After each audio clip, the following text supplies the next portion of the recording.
Hey, you're listening to No Limits, a PlayStation podcast. And this past week, Final Fantasy 16 had an amazing showcase. And Lil Wayne is hosting a Street Fighter showcase on 420, baby.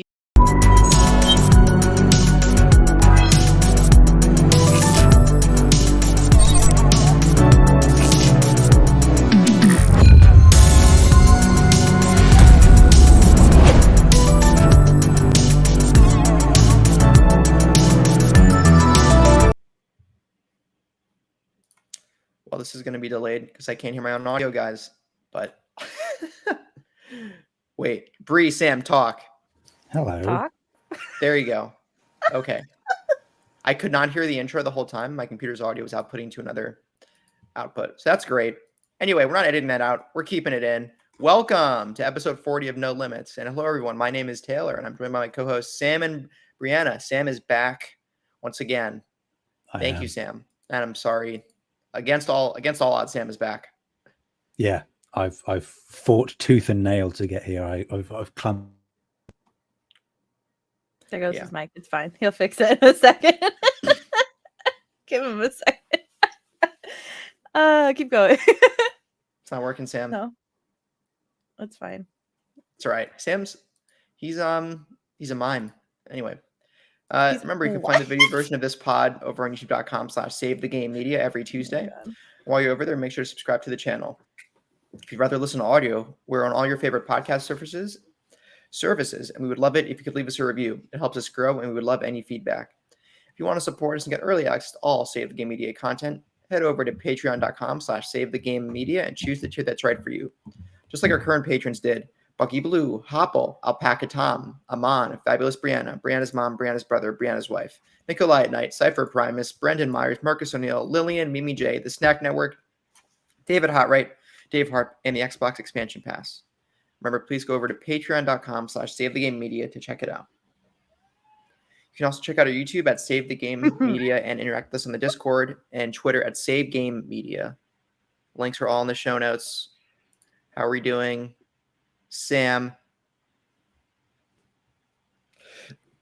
Oh, still not working. Are you sure? Because I was joking then. Oh, okay. Yeah, I was joking. All right. Okay. Okay. Well, we were trying to be helpful.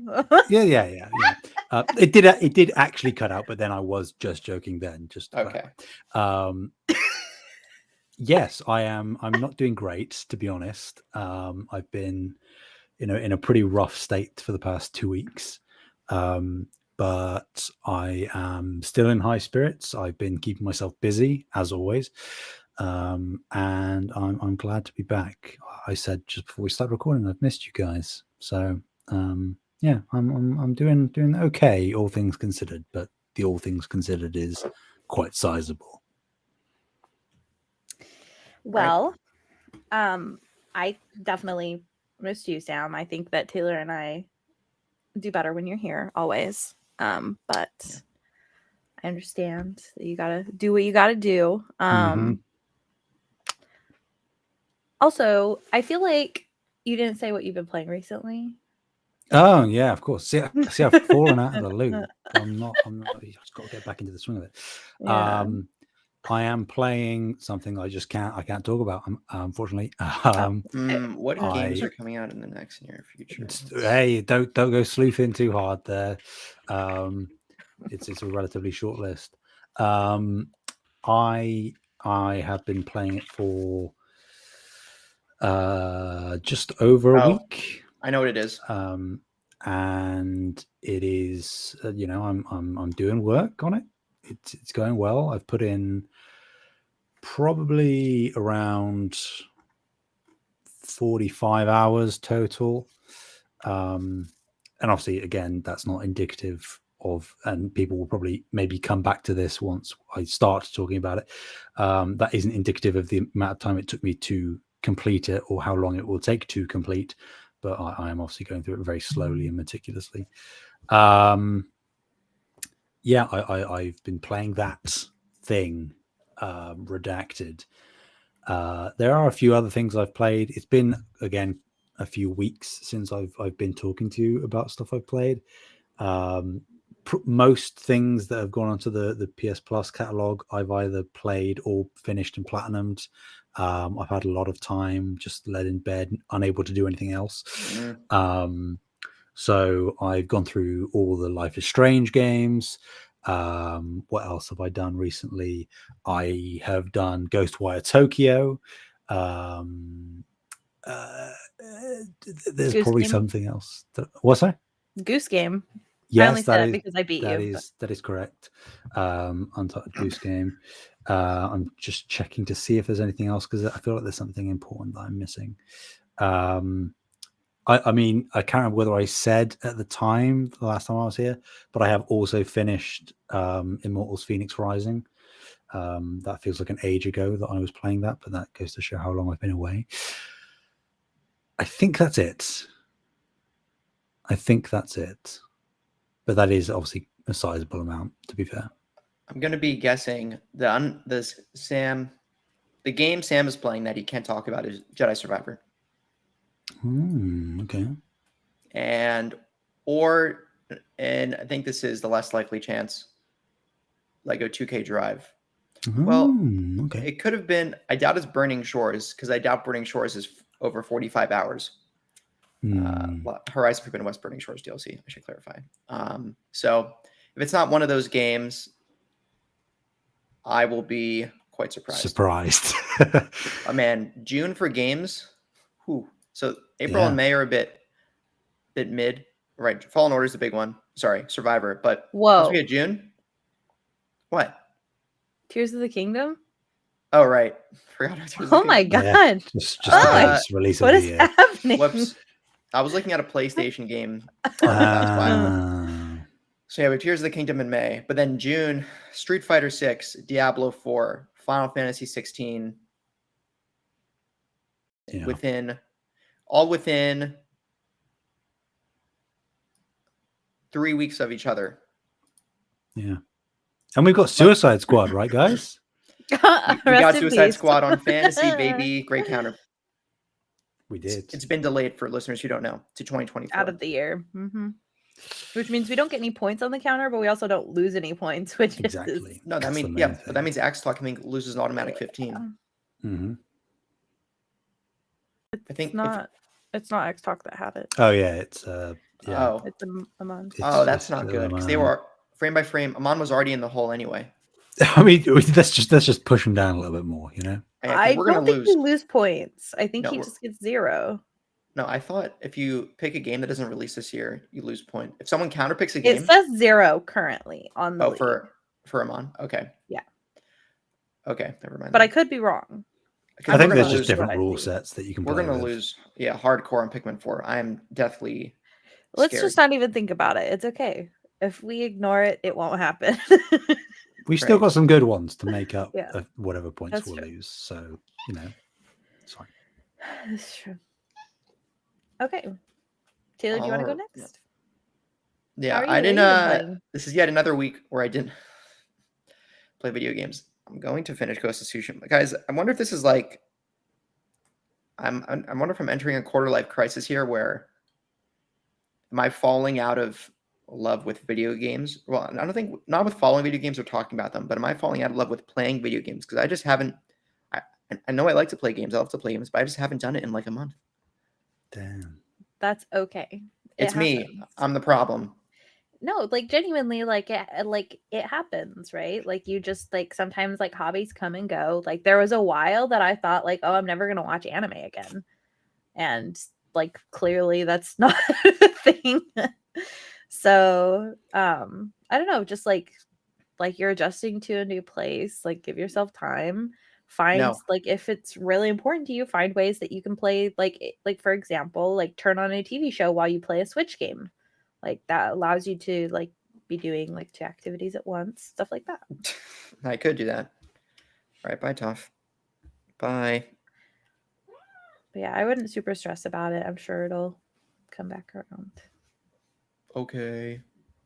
I want to play Ghost of Tsushima and finish it and then play a Plague Tale, but I've been saying that for 3 months. I want to finish games, period. Yeah. Oh well. What about you, Bree? I've been doing well. In terms of games, I haven't really been playing too much. I've been playing Breath of the Wild off and on. The only other game I've been playing is Life is Strange Before the Storm, and I can't play it very long because it makes me like the sickest a game has ever made me. Like motion sick. Don't like that. Like I literally am at to the point like where I will not look at the screen unless like there's a dialogue prompt or I have to be moving around. Because it just like makes me so ill. So I'm trying. But yeah, I can't play for very long. I think I get like maybe an hour in every other day or something like that. Other than that, I do want to talk about a couple of things. Glenn, I went and saw the Mario movie. It was so good. Last time I said I was gonna go, I did go. It was great. I cried like 3 times, 2 times. Cried? Yeah, not because it was sad, but because I was so excited. I cry a lot. So yeah, I got really excited about some of this stuff. Like some of like the hidden things, like the care that they put into the movie. It was fantastic. I loved it. I did watch the Dungeons and Dragons movie. It was really stupid but really fun. And then I went and saw yesterday Suzume, which is the new anime movie from the director that did Your Name and Weathering with You. So Suzume was really good. It's like literally like for Patreon listeners, like I don't even know if by the time that this releases to public, like if the show will still even be airing. So if you want to go, like go now because it's a very short window that it's in theaters. So you saw a Mario movie and Resident Evil in theaters. Was Suzume also in theaters, or was that on streaming? Yep. So you saw No, 3 it's in movies in theaters. theaters inside of a week. Wow, that's like as much as I go to a movie theater inside of a year. Yeah, same. I don't know what happened this week. It was just like, you know what? I just kind of want to go. There's a really cool theater that's like they've got like bigger seats and people aren't as close to you. So I was like, you know what? I'm just gonna go for like a late night showing to the Dungeons and Dragons movie because I don't want to miss it. And so I went, and I probably won't go again until June. And then I'll probably start because there's like the Pixar movie coming out. I think that's when What Pixar movie? Spider-Verse is coming out. But What Pixar movie, it's Elemental. I want to say is what it's called. Elemental. I never heard of this. I feel like a boomer. It looks good. You are a boomer. I haven't seen Pixar in a while. I haven't seen most Pixar films, Pixar movies. Actually, let's see. On this list of Pixar films, I've seen like half of Toy Story. I've seen Finding Nemo. I've seen The Incredibles. I've seen Monster Inc. I've seen some of Cars. Loved WALL-E. Saw Up. And other than that, I don't think I've watched any other Pixar films. Damn. You're missing out. It was good times. It's okay. I'm really behind on Disney movies. I don't care about Disney. Unless it's Pixar. I do. I love Disney so much. And there's several Disney movies that I have not seen. Some of them would probably shock people. But I haven't seen them. No, I've seen that one. I've seen the live action one too. Oh God. No, I haven't seen Big Hero 6. Which feels like it would really be a Brianna movie. That's like some sort of crime against nature for you to not see Big Hero 6. I know. Like the most anime inspired Disney film. I know. Trust me. I'm really upset about it. Yeah, there was like a period of time that like I just didn't go to the theaters by myself and my partner refused to go with me. So I just didn't see anything. So yeah, didn't see Frozen 2. That was my sister's fault though, because okay, so I have brown hair, my sister has blonde hair, and I was like, clearly we're gonna go watch Frozen 2 together, right? Because like we're sisters, like Frozen, whatever, okay, right? She's like, yeah, I'm gonna go with my friend because like we're basically like Elsa and Anna. And I was like, oh, screw you. Yeah, rip. No, I'm not actually mad, but I didn't go to the theaters because I was like, well, I don't have anybody else to go with. Same reasoning as before. So, and I didn't want to go by myself. So yeah. Haven't seen that either. Gotcha. I love Frozen. Oh well. Yeah. So yeah, I'm in the same boat as you, Taylor, where I haven't seen a bunch of movies. Fair enough. All right. We'll get there eventually. Yep, get there eventually. Maybe. If there's a Wall-E sequel, I'll see it. I love Wall-E. Mm-hmm. I love Up. Dude, my sister, when I visited her last time, she's like, "Hey, Brianna, do you mind if I throw a movie on to sleep?" And I was like, "Sure." Like, because her and my mom have to have TV on to go to bed. I'm like, "Sure, whatever." Like, throw on a movie. And so she threw on Up, and she was like, "Yeah, this is like a good movie to go to sleep to." And I was like, "Chloe, this is not a good movie to go to sleep to. Seriously." You could argue. Once you get past the sad scene at the beginning. Yeah, after like sobbing for 10 minutes, then I guess it's a good movie to go to sleep. I didn't sob. I ate rusty nails for breakfast and get tetanus. I didn't cry. Men don't cry, of course. Men don't cry. We destructively hide our emotions until they inevitably find themselves out in harmful ways to ourselves and others. Mm-hmm. How is that an issue? It's how could it be an issue? Anyway, more important things to talk about, like PS Plus extra games for April. You heard it first. PS Plus extra games are more important than men. So come at me, incels. Okay. I'm gonna get canceled. PS Plus for this month, we have a pretty solid lineup. So we have Kenna, Bridge of Spirits, coming to PS Plus Extra and Premium, PS4 and PS5. Doom Eternal, PS4 and PS5. Riders Republic, Wolfenstein 2, The New Colossus, Slay the Spire, Monster Boy and the Cursed Kingdom. Monster Boy is a great remake of the Monster World titles. If anyone's played those. The Evil Within. I never played The Evil Within, so maybe Sam. I feel like Sam likes that game for some reason.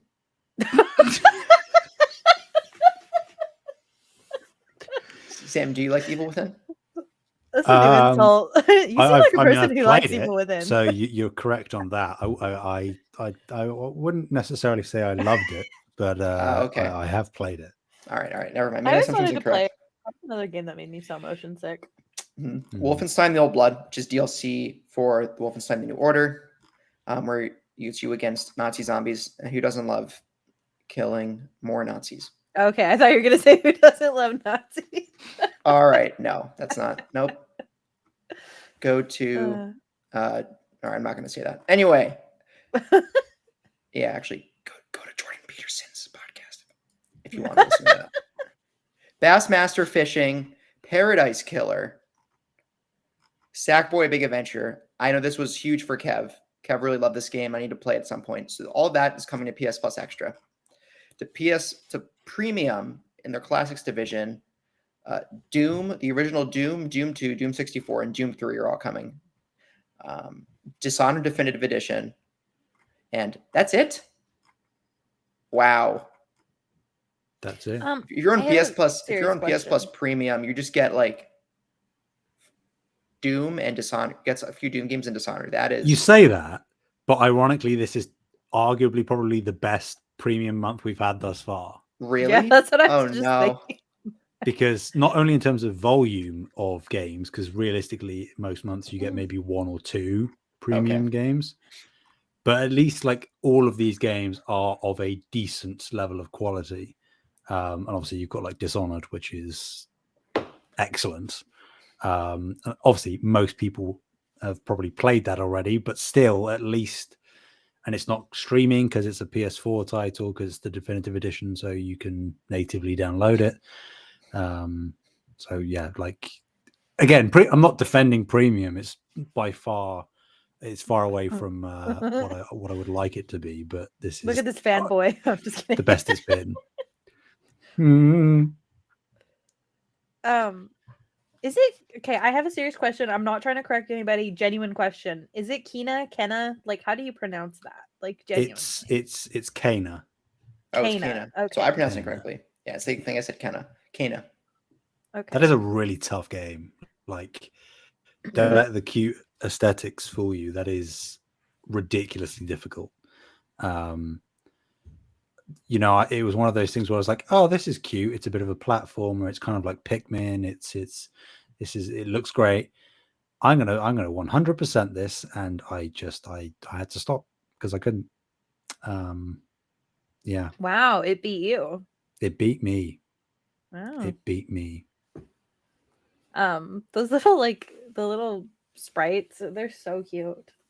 Like literally so cute. I'm obsessed. They're called Rot though, which isn't the best name. Mm-hmm. Is that related at all to the lore of the game or the story of why they're rot, rather than something not more as far as I'm aware? No. I think it's just like. Oh, I thought there name. was. Maybe I'm misremembering. I mean, It's been a long again, time. I didn't finish it, so maybe there is some revelation later on. But I think it is just a name assigned to them. Whether there's actually any reasoning behind it, I'm not sure. Okay. I will go ahead and read the next one, if that's okay. Media Molecule is ending support for Dreams in September. The game is going to receive no more updates, and players will get a storage limit next month. In an article posted on the game's official website, the studio explained that it has, quote, made the difficult decision to discontinue live support for Dreams after September 1st, 2023, to shift our focus on our exciting new project. Players will still be able to play, create, and share content on the game after September 1st, but it will be receiving no further updates after this date. The game will also be migrating to a new server in late May, at which point players will be given a storage limit of 5 gigabytes for their creations. That's sad. Players' current creations will not count towards this limit. Only those uploaded after the server migration will count towards their storage limit. Media Molecule notes that Dreams is not being pulled from sale on September 1st and that the game will still be available to buy. It also says it's working on an entirely new project, stressing, quote, we are not ready to talk about this yet, but we can confirm it's not Dreams 2 or the Dreams IP. Speaking of the decision to end support, the studio statement reads, quote, we know this won't be an easy message for everyone to hear, and it's certainly not been an easy decision.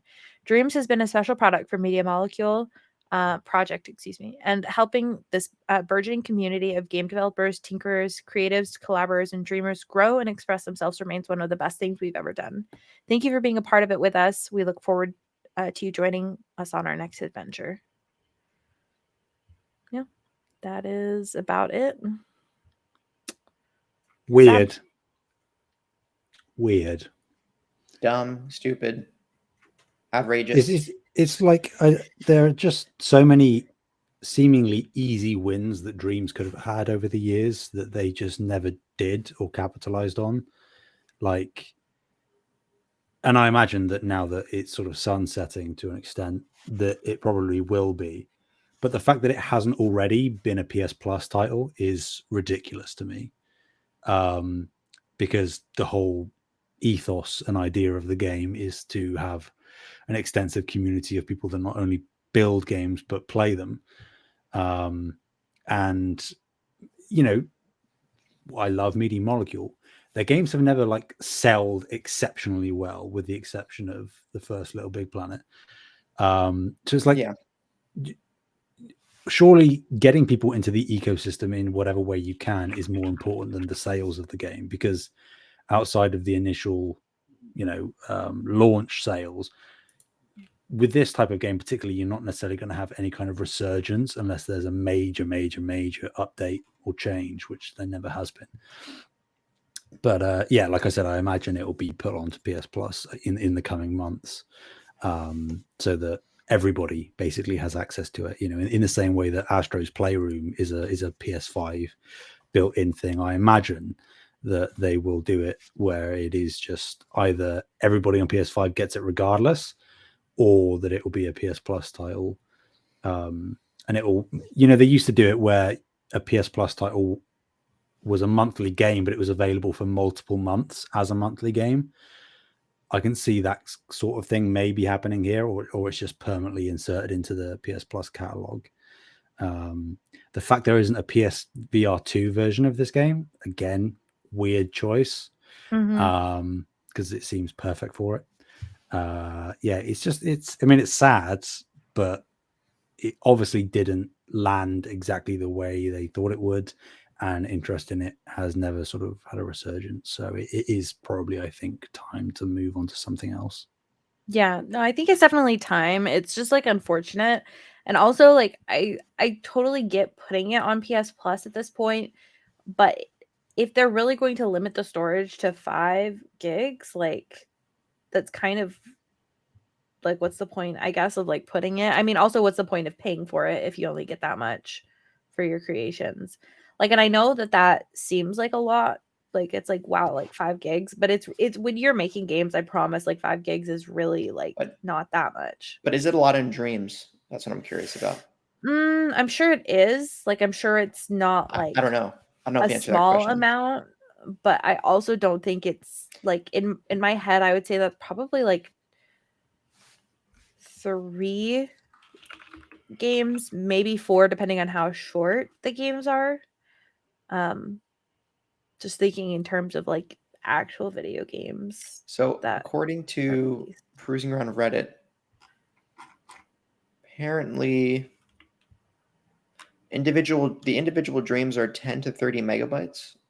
I guess it would depend on like how extensive. So maybe that is a lot. Maybe I'm crazy, but from a game dev perspective, that would be nothing. Like if they were like, your project is to create a game.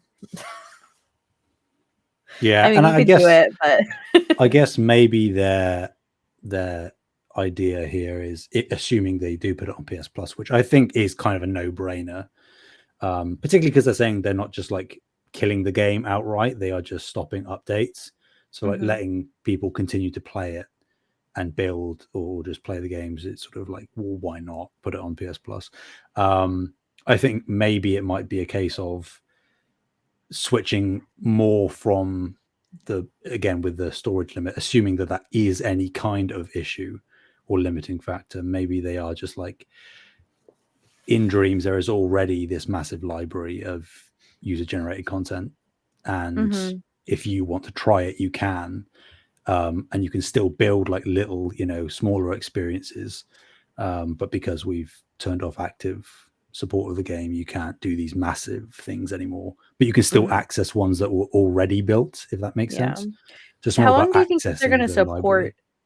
like before they like actually kill it? I think we have like another 5-10 years maybe. I would say 2 to 3 maybe. I mean, I guess it depends on exactly what their next project consists of.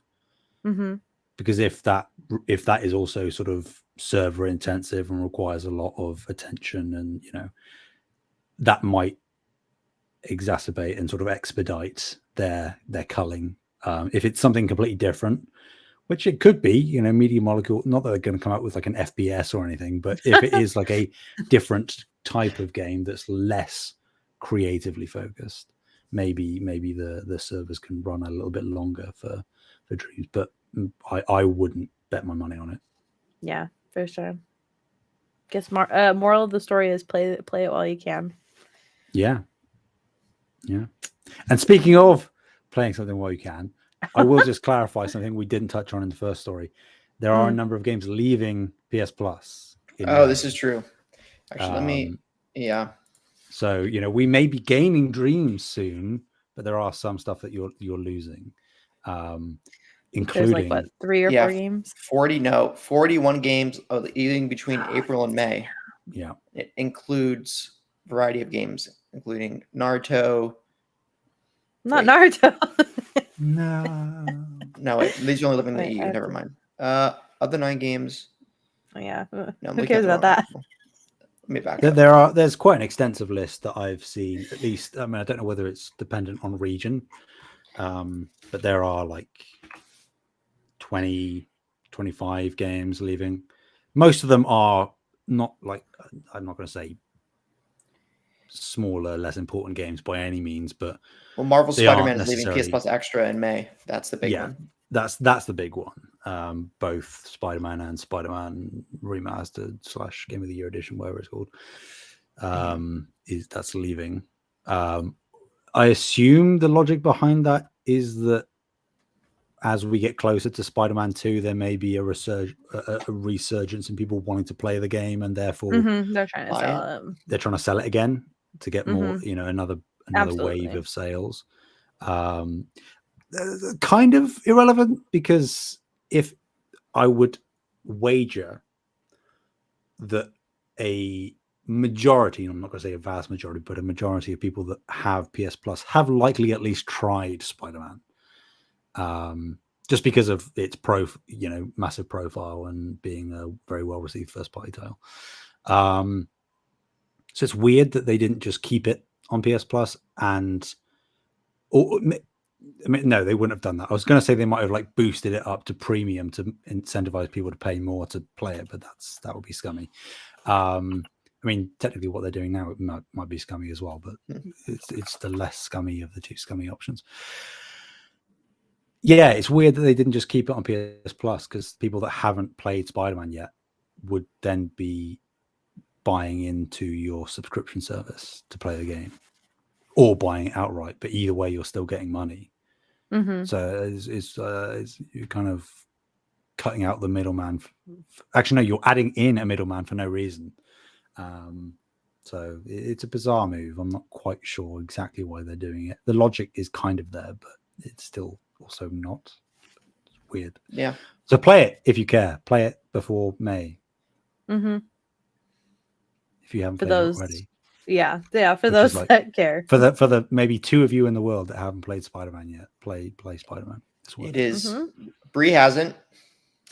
Dang it! I was hoping nobody would bring it up. No, I didn't forget. Don't worry. Such a good. One of the better. I'm gonna argue. Maybe with the exception of, no, even with No Way Home, I think this is the best Spider-Man plot in motion and visually represented media of a Spider-Man. Best motion represented Spider-Man plot the past 20 years was Spider-Man PS4. That's my hot take. I mean, with the blatant disregard of Into the Spider-Verse, I would agree. Into the Spider. That does exist. But no, Spider-Man PS4 is 100% up there. I'm with you. Yeah. I'm just. I like the part when Peter says, "It's webbing time." Yeah, and then he webs all over those fools. Have you guys seen the preview for the next Into the Spider-Verse yet? No. I've seen plenty of things. I'm not sure if I've seen the specific one you're talking about. Oh, the one that they're showing in theater, they do the Spider-Man meme, and I laughed so hard. It was really good. Yeah. It was really good. Yeah. Anyways, that was it. That was it. But yeah, I'm really excited about that movie. Yeah. Oh God! In addition to all these games coming out, we have a Spider-Verse sequel coming out June 2nd. We do. It's just a movie. I think you'll be okay. Well, I suppose I shall take the next story. We have had, since the last recording, a brand new PlayStation State of Play, all entirely solely focused on Final Fantasy 16. The game is set to be released on PlayStation 5 on June 22nd of this year.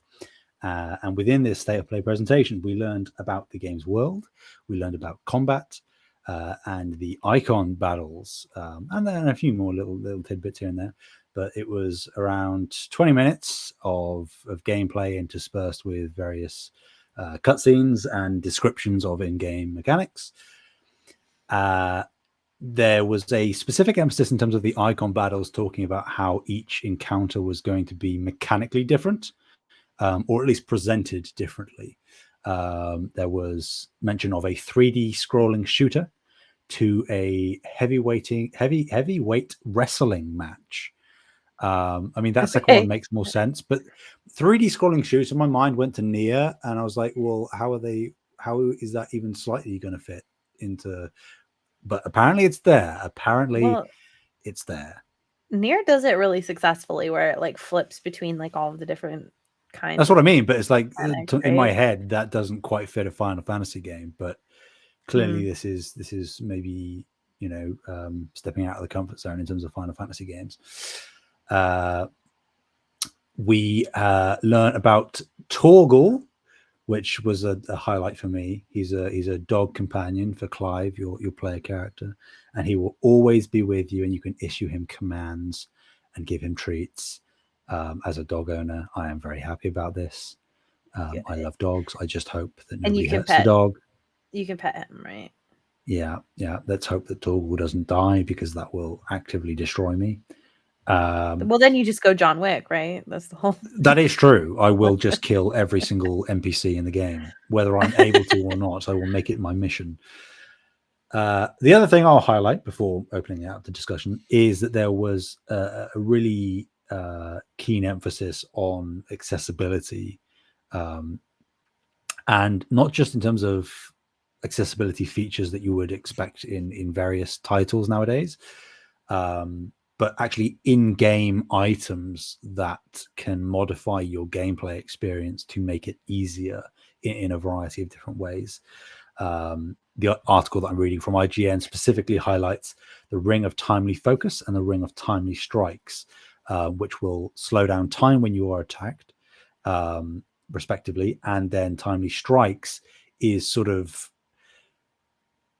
it said that it would automate the dodge mechanic so that you can more easily activate counter attacks. It's hard to explain, but it's sort of visually represented in the state of play. So feel free to check it out. It's available on PlayStation's YouTube channel and a variety of all the social media stuff out there. You can look it up. Google exists.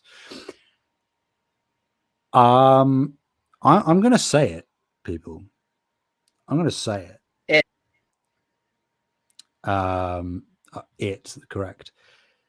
I have never been a Final Fantasy person. Neither have I. I'm so excited for this, Sam. It looks so good. It does, right? It does. Like heavy, like the icon battles, like it's like you're this big mech dragon thing and you're in this battle, and then it's a top down. And then I am never one for like turn-based JRPGs, but this Final Fantasy game looks like Devil May Cry, but it's turned into a grand like Homer era epic that's being developed, and I am so in on it. I'm getting this game day one. It actually might be my most anticipated, outside of Spider-Man 2, even exceeding Tears of the Kingdom. I think Final Fantasy 16 is probably my second most anticipated game of this year. Hell yeah. I am so stoked for it. And I'm not a Final Fantasy person. Final Fantasy 15 did not strike me, my fancy, at much at all. But this just keeps looking excellent. Yeah. Yeah. I'm 100% with you, like word for words. Even Final Fantasy 7 Remake, as much as I appreciated it as a game, it just never really like gripped me. I was playing it, I was like, yeah, this is very, very competently made and looks obviously gorgeous and whatnot, but it just I'm not massive on turn-based things. But it's like this game appears to be the perfect storm, where it is obviously gorgeous as various Final Fantasy recent titles have been. It has real-time action, which is, a plus. And it has, again, not that I've ever dived into it really, but the sort of high fantasy that, as far as I can tell, you see a lot in Final Fantasy 14. I think it's the same team making this, which makes sense. The Final Fantasy 14 team? It's Yoshida, yeah. Yeah. Same director. No so, like, it's... I prefer the high fantasy stuff to any sort of sci-fi, steampunky, modern, futuristic stuff. So yeah, it's so bizarre. Like the first time they showed this game way back, I can't remember whether it was a showcase or something. I think it was. I was like, oh, cool, a Final Fantasy that I'm not going to play. And just particularly this state of play, but for the past few months, everything I've heard and read and seen, I could not be more on board, which is so weird for me to say that I'm going to be like you, Taylor, buying a Final Fantasy day one. It's just like, what am I doing? But I'm going to be doing it. I'm doing it. They said it's $70. I assume it's $70. It will be. Yeah, it's for sure $70.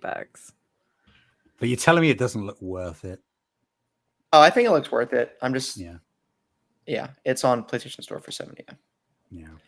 This is PS5 only, right? Not on PS4. It is. Yeah, it is, and it's console exclusive. Not that matters, but it's like that's a big deal. Yeah, Kevin, it matters. That it's seemingly not even just a timed exclusive, that it is just permanent console exclusive. I hope it isn't permanent. I think other platforms should I get mean, it will come access to this game. PC, but Yeah, in terms of console, I think from everything I've read and seen, it just won't, like Final Fantasy VII Remake, it's just not going to come to Xbox, which again, I'm not a fan of, but it's a big deal for PlayStation that they have something this sort of heavy hitter, and it is, you know, exclusive to their platform in the console space. It's, yeah, it's just PlayStation, just buy Square Enix already. Just do it, all right? It's basically done. Just do it. Just make it happen. Stop with the foreplay. Just buy them. Just get to the good stuff. All right, let's make it happen. all right. Yeah, awesome. I know Bree's really excited. No, she isn't. I am. You're excited for Final Fantasy 16? Well, I've got well over 1,000 hours in Final Fantasy 14. Oh, right. Yeah. Oh, yeah. I still need So- to play that. I guess. Okay. I don't talked about think it you want to before, play 14. Yeah, don't do that. Don't do that. But I always I hope would they release love 14 to play 14 with you. as like a but single player only. Like That's 15, I think, is what you're talking about. No. I released the Final You're not Fantasy playing- 14 story and gameplay as like single player only, so it doesn't get lost to the ether when it's eventually support is taken away, because it's an online game. I see. Yeah. It's a really long story. Like, I don't think you'd ever in any realm of existence want to just go through and play this story by yourself. For Final Fantasy 14, I'm talking about like hundreds of hours worth of story content. Like, there's Yeah, no. cutscenes that literally warn you, hey, this cutscene is over an hour. Can Kojima you level. sit through this cutscene? So yeah. I love Final Fantasy 14. I love it. So and I love Yoshida. He's so funny. He was wearing a Final Fantasy 14 necklace at the State of Play.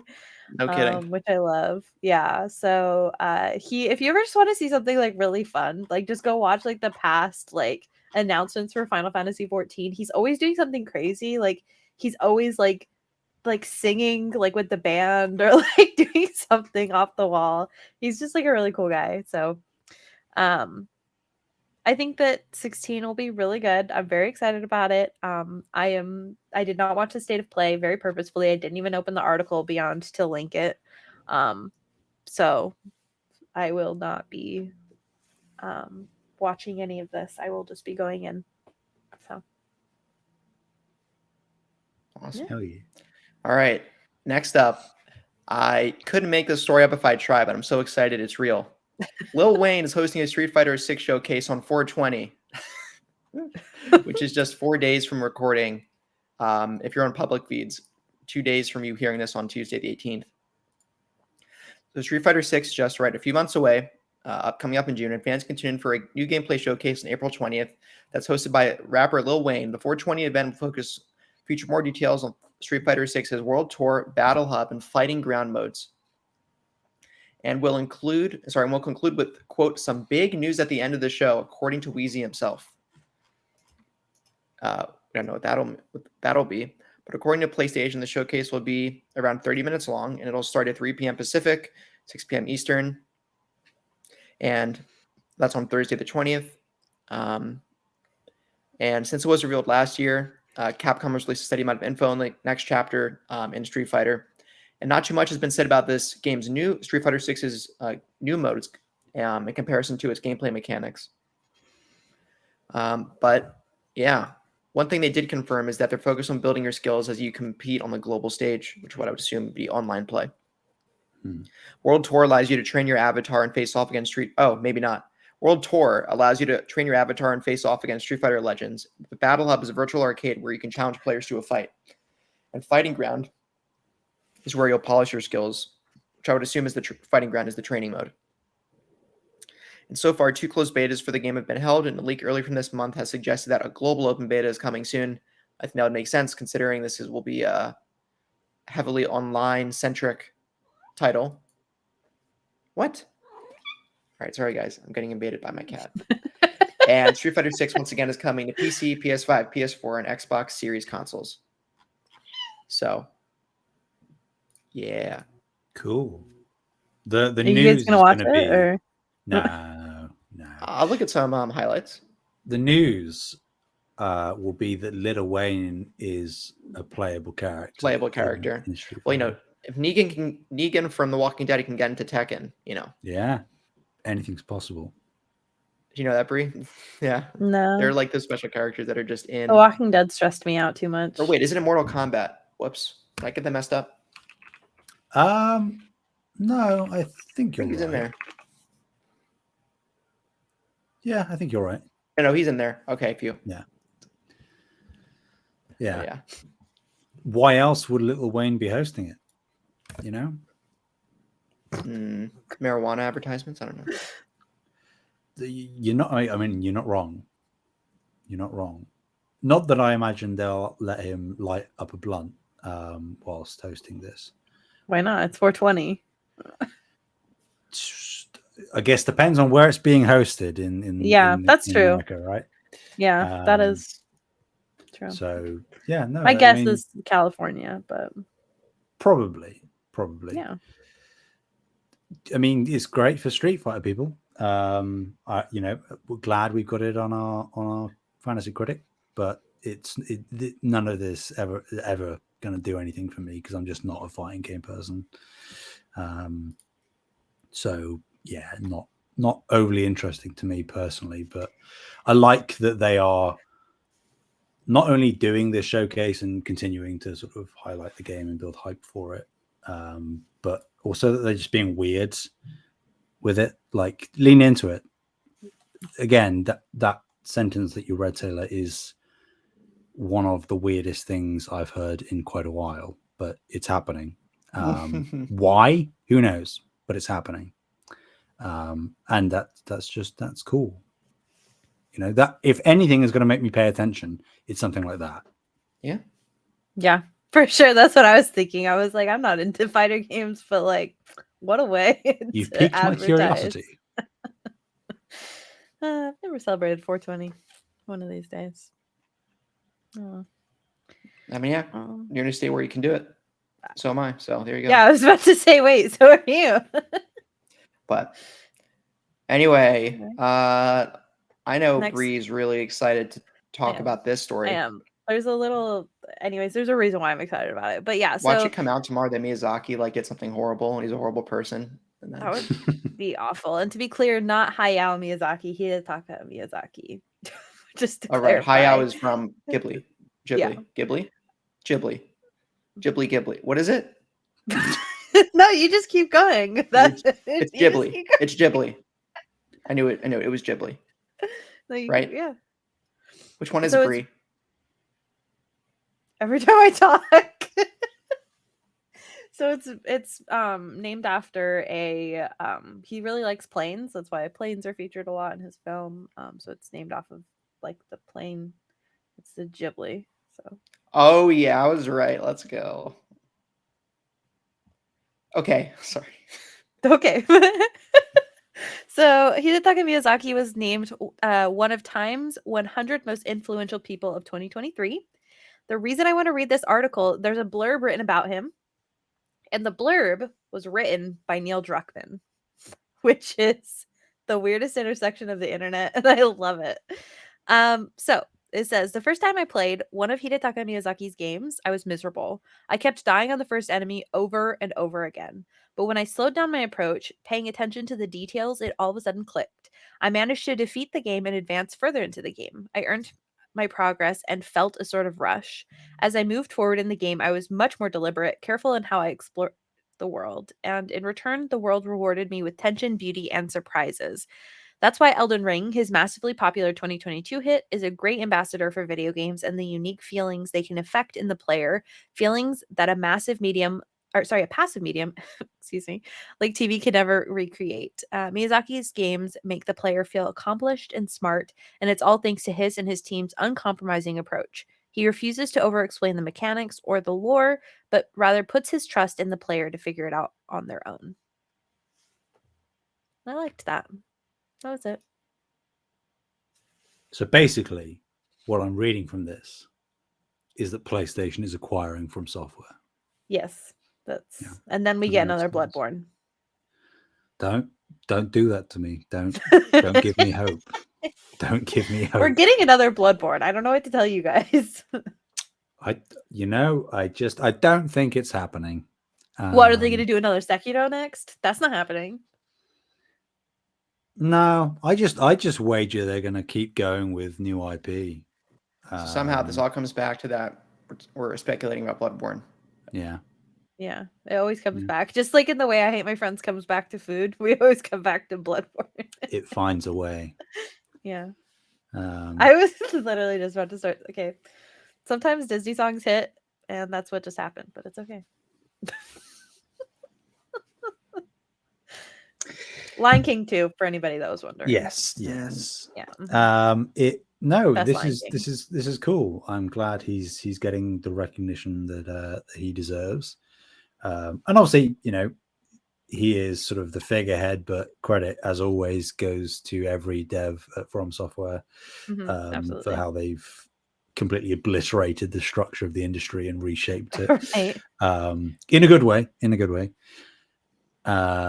It's cool. I like that. We are, for the most part, typically sort of in a bit of a bubble in the gaming industry. And it's nice to see that every now and then, and it's getting more and more common nowadays. You're getting Miyamoto with sort of Super Nintendo and the Mario film, and obviously Druckmann with Last of Us. I like it that we're sort of making headway and getting a bit of recognition outside of our peers. It is the rest of the world taking notice, which is cool. Yeah. I am enjoying but that's what I was talking to my family about this last week is like I just like I think part of why I was like so excited about Mario movie is it's like what a time to be around to see like video games get the love that they deserve. So I love it. But yeah, I'm excited. Congrats. It definitely deserved. Yeah. For this next story, I have something for you guys. Okay, now go ahead. Whoa. Okay. So, ladies and gentlemen, footage of what appears to be a glossy remake of Atlus's Persona 3 and the next entry in Sega's Jet Set Radio series has seemingly leaked. That's fueling rumors that Persona, I mean, we've heard talk about a Persona 3 remake for a year and a half, 2 years at this point. Yeah, it's been a while. I feel like I've heard it. It's been just talked about to death. So the leak spread through Twitter, which was showing off what appears to be in development footage of Persona 3 Sonic Frontiers and this new Jet Set Radio that purportedly dates back to 2021 and was supposedly shown at an internal Sega meeting. There's been a bit of scrutiny, especially around the Persona 3 footage. A lot of people are saying it's fake or fan-made. But it does sort of, regardless, support rumors that obviously Persona 6 is coming, but Persona 3 is a beloved title. Jet Set Radio is a beloved series. And I think fans of both respectively would say that it's sort of been long overdue at this point that either a new installment or remakes of previous titles come about. So maybe it's happening. Maybe it's happening. Do we believe it's happening? I feel like Persona 3, yes. I'm not as confident in the Jet Set Radio. I don't know. It feels like there's just been too many rumors at this point. I guess this could just kind of be fueling the rumors, but at the same time, it feels like it's a little bit too much to not exist. There's never really like smoke without fire, right? Yeah. I think even if it's not in active development, I think it will come eventually, because you are seeing again rumors of this persist, so it's clear that there is interest and demand for it. And Atlus aren't stupid, so I think that one day, whether that's sooner or later, we'll get a Persona 3 remake. Yeah, I kind of just want Persona 6. I mean, same. And I also want, I believe it's Atlus, but I also want another Catherine. But Do you really think that's going to happen though? No. No. I just said I want. Yeah, that's fair. Exciting stuff. Yeah. Even if it's not true, I enjoyed Persona 3 when I played it years back. But I honestly, I'm arguably more excited about Jet Set Radio, assuming that it's I've never true. played any. Just because I think that like what is potentially possible with a modern Jet Set take on Jet Set Radio. I think particularly in a world where you're seeing a lot of rhythm games come out, whether it's Metal Hellsinger or obviously Hi-Fi Rush earlier this year with Xbox. I think that there is space for more stuff like that, and Jet Set Radio sort of fits into that kind of niche very well. And it obviously has been sort of long dormant, so I'd like that to happen. But again, like with you, I think the Persona 3 is probably arguably the more likely of the two, assuming either are correct. Maybe it'll be flipped, and the Jet Set Radio one is real, and the Persona 3 one isn't. Who knows? Someone's got to be disappointed here. Yeah, but maybe mostly added the story for the leak, to be honest. So it's fine. Worth it. Was it though? Yeah, I knew you loved the leak. I just counted. It has 6 tags, by the way, which I feel like is excessive amount of tags for a little plush. But what do I know? Why are you judging it? Honestly, I don't judge it based on the tags. I mostly judge it based on I can like stick my finger in this, which still makes me uncomfortable. That's what. All right, never mind. Yeah. Do it. No. This next story, this has secretly been a biggest pet peeve of mine for like 3 years. Apparently, it's finally being put to rest. I mean, since I've started redeeming PS Plus games, so more than that. But PlayStation may have finally stopped sending thank you for your purchase emails when you go to add PS Plus games to your library. This happens whenever you add a PS Plus game to your library. It sends you an automated email saying thank you for your purchase with a balance of $0. And it's been annoying for me for that to happen. I'm like, yeah, what did I buy? Or stop spamming my inbox if I redeem like 5 PS Plus games at once or something. But it's apparently Sony has stopped sending these automated purchase emails. Spotted by PlayStation Lifestyle, a number of Reddit threads have started to appear from players suggesting the practice finally stopped. So yeah, you can redeem your PS Plus titles without your email inbox being spammed and your spouse or a media family member thinking that you use their credit card like 6 different times in a day. So yeah, having heart palpitations, going, oh God, what mistake have I made now? Yeah, I will say though, like I redeem every game every month, even if I know I'm never going to play it, because why wouldn't you?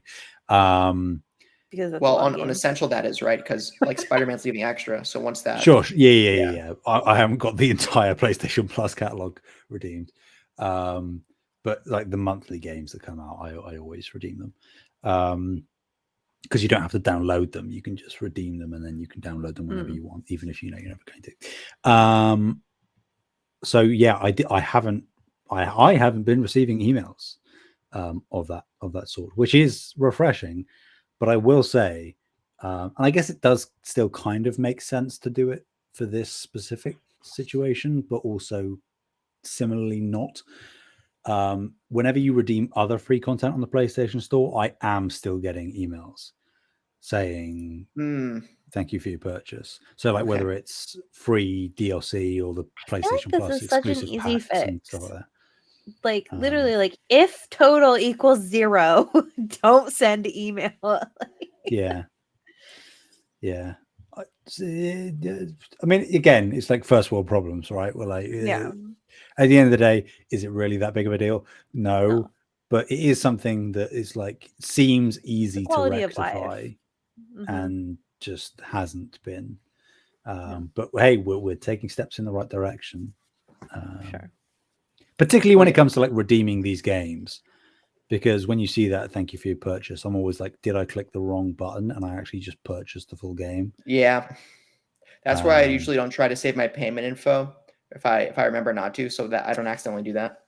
Yeah, or I have to manually put in my credit card if I'm going to actually purchase something every time. I just got new cards, so I don't have my cards memorized anymore. I'm a little upset about it. Oh, I never had my cards memorized except for like. Yeah, I don't.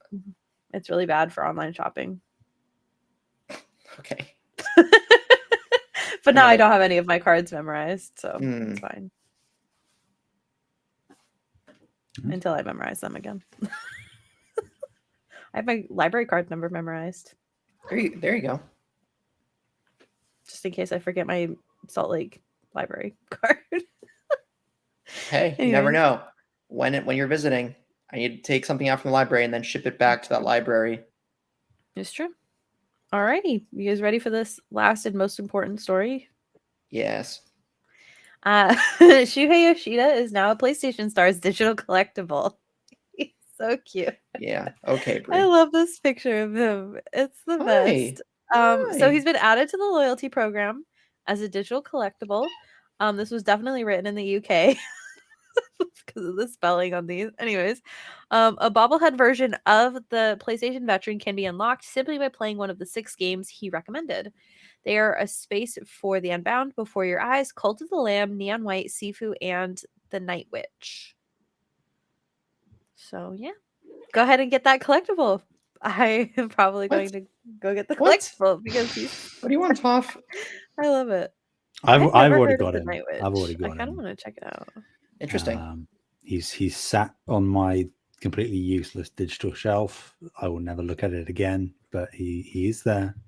Yeah. Okay. It would be nice if you could redeem it to an actual figurine like an amiibo. Okay, but like, doesn't he have like the best smile? Like, I love his smile. He's just like one of the best people, just period. Yeah. Again, throw in Taylor's remark of tomorrow's something's going to come out and he's revealed to be awful. Shuhei Yoshida has been delivering insider information to Microsoft and is being sued by Sony for $20 million. The most horrendous crime. Unforgivable. I thought you were going to go down a very different line. Yeah, same. There, and I'm kind of glad you didn't, but at the same time, I just wasn't expecting where you ended up going. Far more tame than I was anticipating from you, Taylor. Okay, well, I'll give you guys the untame. Look, I can talk with my leak now. This is why I can't get the leak out. It's fine. I mean, it's nice that, again, I'm still not sold on PlayStation Stars as a whole. I think if it was exclusively like Microsoft Rewards, where you were solely earning these points that you could therefore convert to real world credit via PlayStation Store cards, I think that's fine. But because so much of it is just about getting these gifts, or I don't even know what you call them, just like 3D models, and there is no other incentive beyond that. It's so like, silly. It's like, it's so silly. It's just why not have why not have it be you get Shuhei Yoshida in a little cute bobblehead thing, but you also get 50 or 100 of these points or whatever. Like, it seems so arbitrary that there are certain things that you can do to get the points, but not like 75% of the things you can do don't get you the points.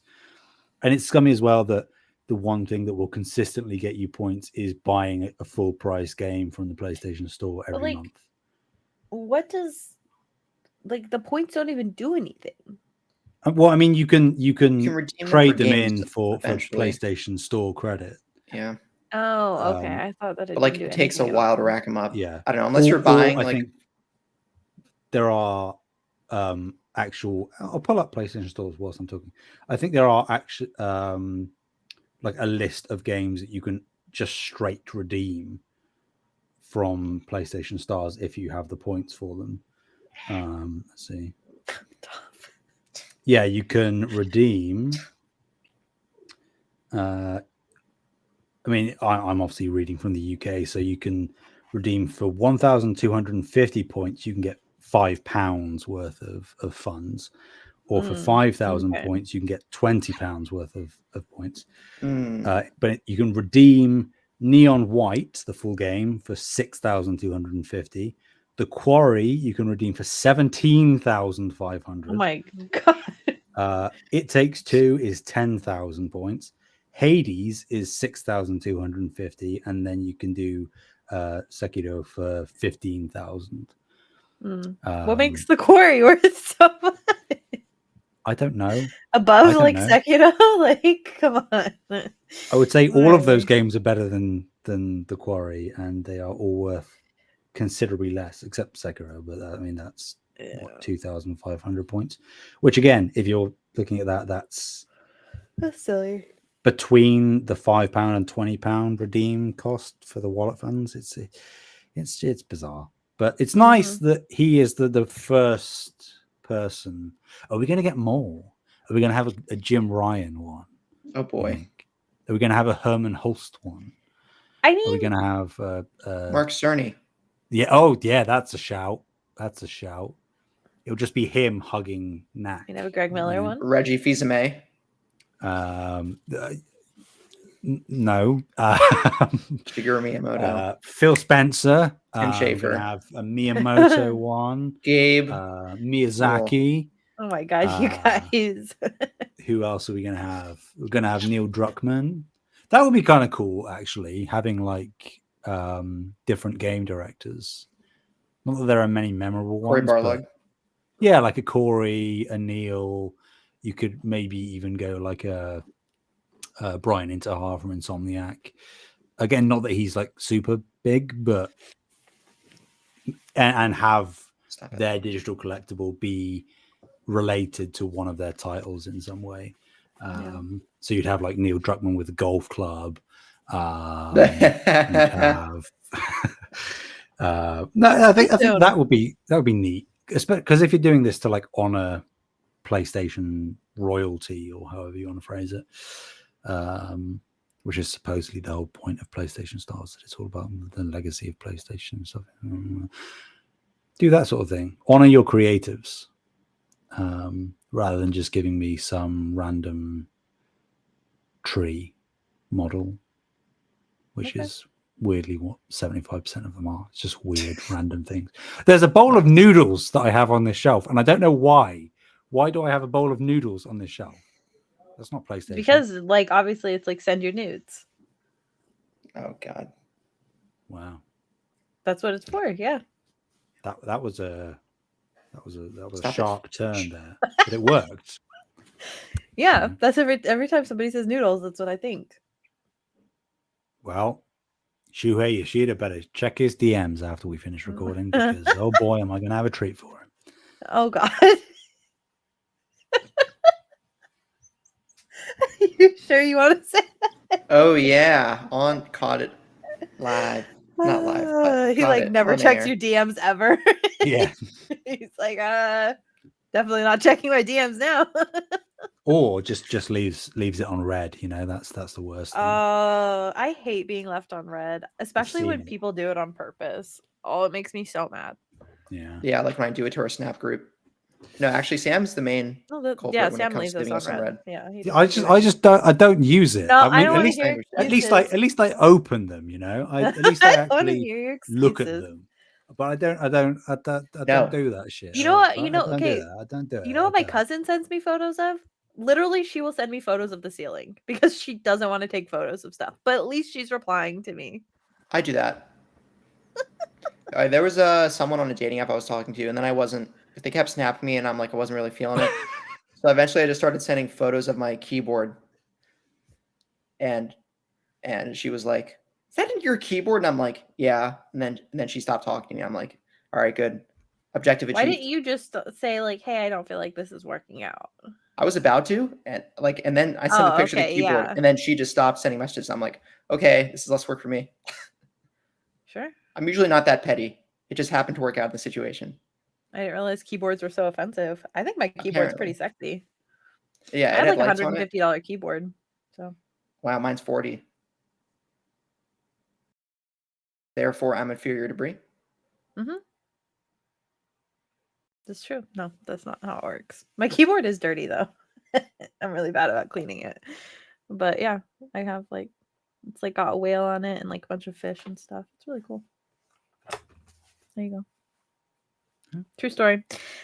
This is what happens when we reach Limitless, y'all. We just like lose all semblance of normalcy. Mm-hmm. Not that we ever have it. I have all these pins. I'm scared of them. Just in case anybody was wondering. I had to stab them through yarn. Where? What point did we reach that? It's like, hey, sorry for all this random things. Oh, by the way, here's a box of pins I have. I'm scared of them. You know what? Listen. I have no brain. It's fine. I also have a sunflower. All right. I'm sorry. I'll stop now. Somebody's got to do something. At least they keep us entertained. Okay. That is one word for it. Yep. Uh-huh. All right. Bree, it's not Valentine's Day. These are just my sunglasses. These aren't Valentine's Day glasses. Prescription sunglasses. Oh, they look like they were in the shape of hearts. They are. Okay.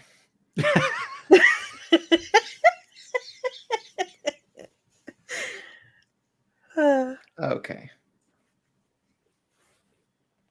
I know you guys just adore me so much. Oh, yeah.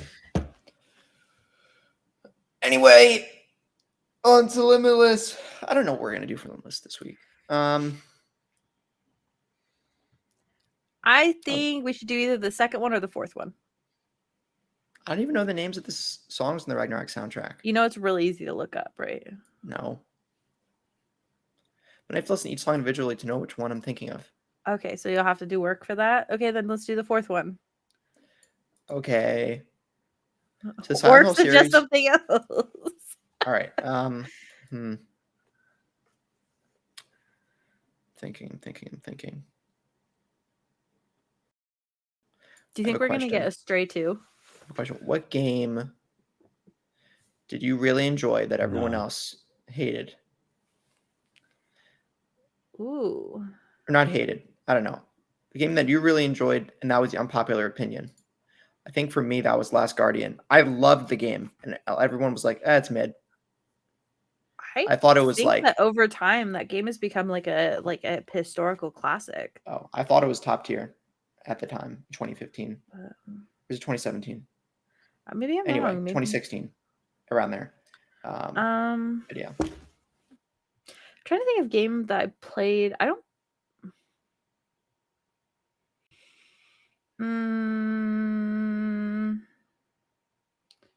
I don't think I really.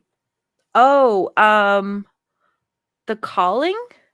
Is that the name of the game? Let me Calling. Video game. Yeah, so there's a game on the Wii called The Calling, or just Calling, excuse me.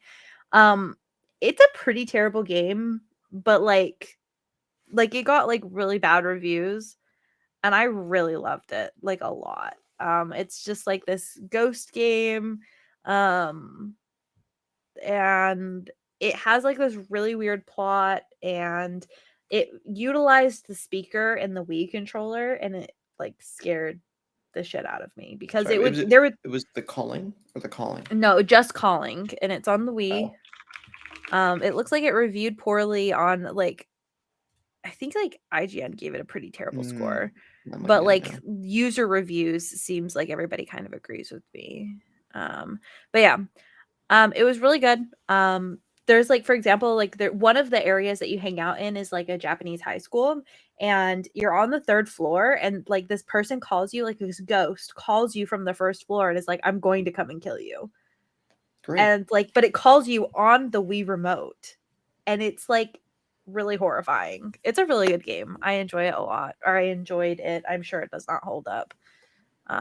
But yeah, that would probably be my answer. Nice. Ready, Sam? Okay, so there's this really really obscure game that not a lot of people talk about. Oh no. Got completely slated in reviews. It's called Outer Wilds. What? Everyone loves Outer Wilds. No, but you see, there are things that aren't 10 out of 10s here, so it's clearly wrong. Not everybody. Yeah. All right. So no. I think a game. All right. Okay, he's joking. Good. Yeah, that was a joke. That wasn't my legitimate answer.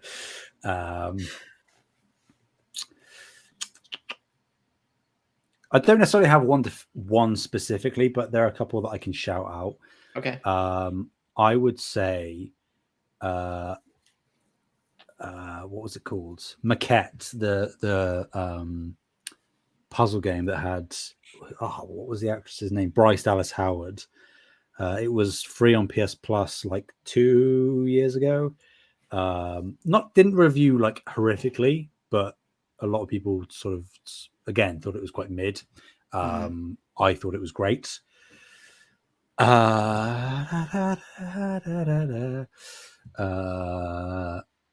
Because I've played all of them recently, I am actually just going to do a blanket Life is Strange thing.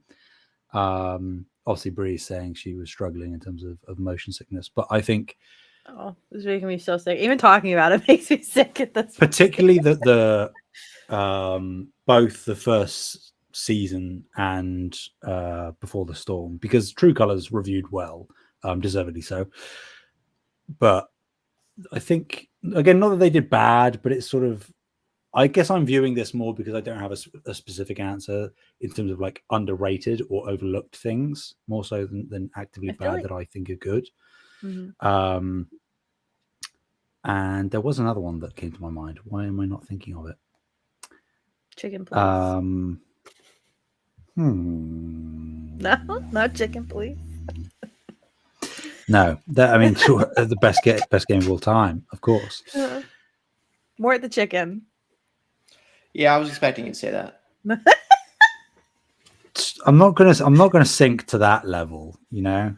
I cannot wait for when Taylor's like ready to share like the Peacock account, because I created the Peacock account and the password has something to do with More at the Chicken. So yeah. Oh, this is news to me. I don't know there was a Peacock account that was intending to be shared.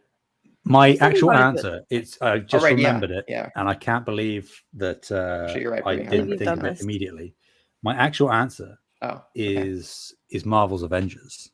Oh, see, I'm interested in Avengers. Terrible game. A game that is on pretty much every level actively bad. But as I have said probably multiple times, I've platinumed it twice on both PS4 and PS5. And I just enjoy my time with it. I don't play it for very long, and I don't play it anymore. But I could look through the utter mediocrity and objective terribleness a lot of the time, and just sort of enjoyed it for what it is. I mean, it gets said a lot, but like the actual move sets and abilities of each of the heroes was really well done. They felt very unique. It was just sort of the framework around it that was really dragging it down. But as someone who is, openly a shill for Marvel, it was something that I got a lot of enjoyment out of for, it hurts to say it, but hundreds of hours by the end of the day. So that would be my answer. I wouldn't ever encourage anybody to play it unless they were, again, like super into Marvel, but I enjoyed it. Honestly, that's kind of how I feel about League of Legends. Is I would never tell anybody to play League of Legends. But if you're playing it, I'll play it with you. Not if you paid me to play League of Legends. Wow. Would I play it? It's just like, not only is it that infamously toxic, but it's just it's so bad. I don't know. It seems so impenetrable. Oh, if you're not. I would not agree with that. Oh, interesting. I would say that like getting into the game is actually fairly easy. I think there's like a tiny bit of a learning curve in terms of like figuring out like the controls and stuff like that. But like I think once you kind of get like the general idea down, like I think you can play pretty easily. I would say that the biggest like takeaway is like that how toxic people are. Like I can tell you with 100% certainty, the only place I've been told that I should kill myself is in League of Legends. Damn. Multiple times. But isn't it like where each of the champions, obviously they have like unique abilities and stuff, but don't you actively have to like, or not necessarily that you actually have to, are forced to, but that like certain champions are better suited to certain lanes and stuff? Is that correct? Yes. So you will, so they say that very kindly, like where it's like, well, you can play it in different positions, but that's like people will literally shit on you. Like they That's will what I literally mean. be I'm like, so angry if you don't play it in the correct position. Just let me pick a person that I like the look of and does something And then cool. you just play that role and that's okay. You know, like I think that that's like honestly one of the least of your like worries learning League of Legends. Like genuinely. It's just like, for example, just like another jungling. insurmountable obstacle No, in the I don't distance think called so. toxicity. Yeah, that one is bad for sure. I'd say like, I don't know, League of Legends is like they have a lot of stuff that they do to try and help you get into the game in terms of like they like will help you earn like the points quicker, so like it's called blue essence, so that way you can get more champions and stuff like that, because you do have to unlock champions. But I don't know, I think that like the game itself is fantastic. I think that the game has been around for so long for a reason. The gameplay loop works, and it can be a really great experience. There have been some times that I have like literally been like, how did I do that? Like all of a sudden, like my skills like pulled through and I had no idea I could do that and stuff like that.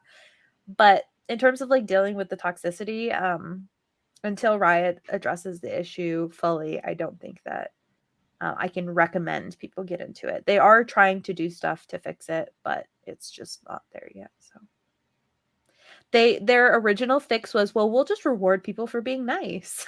That was their fix. And clearly that didn't work.